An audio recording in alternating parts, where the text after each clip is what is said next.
Speaker sir 2018 శాసనసభ ఎన్నికల్లో కూర్చోండి రాజశేఖర రెడ్డి గారు నేను కొడంగల్ శాసనసభలో ఓడిపోయిన తర్వాత 2019 పార్లమెంట్ ఎన్నికలు వచ్చినప్పుడు కాంగ్రెస్ పార్టీ నన్ను పార్లమెంటుకు పోటీ చేయమని అన్నప్పుడు ఇదే సబితక్క ఇంటికి వెళ్ళి ఇదే సబితక్క నన్ను పిలిచి నువ్వు మల్కాజ్గిరి పార్లమెంట్లో పోటీ చేయి ఎన్నికల్లో నీకు అండగా నిలబడతా అని నాకు మాట ఇచ్చి పార్టీ నన్ను ఎంపీగా డిక్లేర్ చేసిన మరుక్షణం టీఆర్ఎస్ తో మాట్లాడుకొని పోయి టీఆర్ఎస్ లో చేరింది అధ్యక్ష.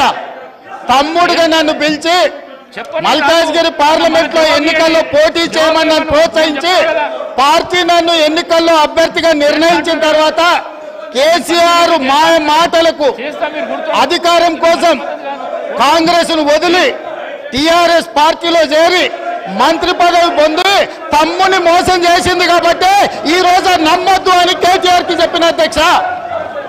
ఇది నిజమా కాదా సబితక్కను గుండె మీద చేసుకొని చెప్పమని ఉంది. నన్ను మల్కాజ్గిరిలో పోటీ చేయి కాంగ్రెస్ నుంచి నీ ఎన్నికల్లో నేను గెలిపించే బాధ్యత తీసుకుంటా నాకు చెప్పి నేను ఎన్నికల్లో నిలబడడం డిక్లేర్ అయిన తర్వాత కాంగ్రెస్ ను వదిలేసి టీఆర్ఎస్ లో చేరి మంత్రి పదవి పొంది ఈ రోజు వచ్చి మాకు నీతులు చెప్తే మేమేమన్నా అమాయకులమా అధ్యక్ష? కాబట్టి ఇవన్నీ చర్చలు ఈ రోజు నేను ఏ మాత్రం కూడా వాళ్ళ పేరు తీసుకోకపోయినా మీరు వారికి అవకాశం ఇచ్చింది. మీరు అవకాశం ఇచ్చినందుకు నేను అభ్యంతరం చెప్పలేదు. ఇంకేమైనా చర్చ ఉంటే ఇప్పుడు కొత్త గవర్నర్ గారు వస్తున్నారు, ఎయిర్పోర్ట్ కి వెళ్తున్న గవర్నర్ గారిని రిసీవ్ చేసుకోవడానికి మళ్ళీ వెనక్కి వచ్చి అన్ని వివరాలు నేను అన్నిటికీ సమాధానం చెప్తా. మా డిప్యూటీ చీఫ్ మినిస్టర్ గారు అప్పటి వరకు సభ నడుపుతారు. కొత్త గవర్నర్ గారిని రిసీవ్ చేసుకొని రాజ్భవన్